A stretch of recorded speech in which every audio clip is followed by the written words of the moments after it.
नमस्कार दोस्तों अभी हाल ही में फ्रांस से खरीदे दसॉल्ट एविएशन के 5 multi role fighter jet Rafale को इंडियन एयरफोर्स में शामिल किया गया और इसी के साथ ही सारे देशवासियों का सीना गर्व से चौड़ा हो गया और साथ ही देश के दुश्मनों को एक सीधा संदेश मिल गया। दोस्तों यूँ तो हमारी एयरफोर्स यानी कि वायुसेना में सुखोई 30 MKI, मिराज 2000, MiG-29, तेजस, MiG-21 जैसे फाइटर जेट्स हैं, तो ऐसे में राफेल का इंडियन एयरफोर्स में शामिल होना क्या कुछ अलग कर देगा। आज की वीडियो में हम आपको यही बताएंगे कि राफेल की क्या कुछ खासियत है और क्यों इसे वायुसेना की सबसे बड़ी पावर्स में से देखा जा रहा है। दोस्तों आपको ये जानना बहुत जरूरी है कि फ्रांस, मिस्र और कतर के बाद भारत चौथा देश है जिसके पास अब रफाल विमान है। वायुसेना में शामिल किए गए नए रफाल की विजिबिलिटी 360 डिग्री है, यानी कि रफाल अपने चारों तरफ नजर रख सकता है। दुश्मनों के लिए एक कड़ा संदेश कि अब हम चारों तरफ से मजबूत हैं। दोस्तों राफेल में 2 तरह की मिसाइल लगी हुई है। एक की रेंज अराउंड 150 किलोमीटर यानी कि 150 किलोमीटर है, तो दूसरे की रेंज अराउंड 300 किलोमीटर यानी कि 300 किलोमीटर की है। यानी कि मिसाइल की मारक क्षमता 300 किलोमीटर तक है, जो 300 किलोमीटर दूर तक अपने टारगेट्स को निस्तोनाबूद कर सकती है। राफेल को न्यूक्लियर वेपन्स यानी कि परमाणु हथियारों से भी लैस किया जा सकता है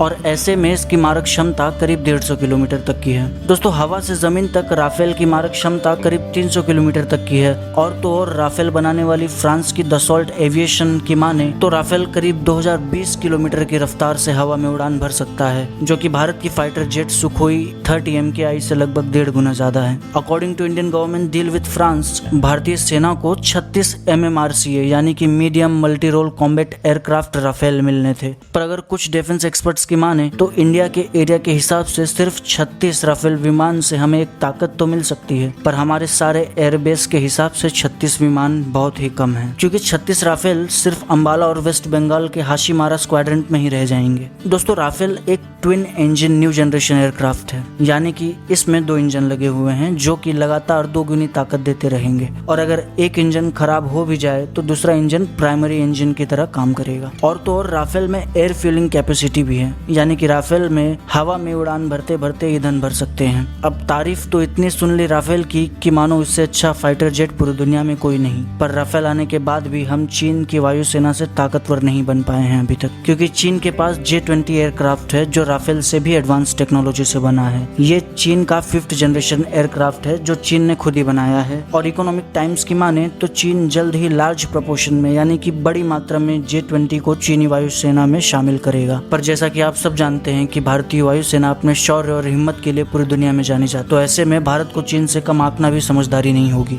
दोस्तों आज के लिए बस इतना ही। वीडियो अगर अच्छी लगी हो तो लाइक कर दें, चैनल को सब्सक्राइब कर लें और अपने सजेशंस कमेंट बॉक्स में लिखें। नमस्कार।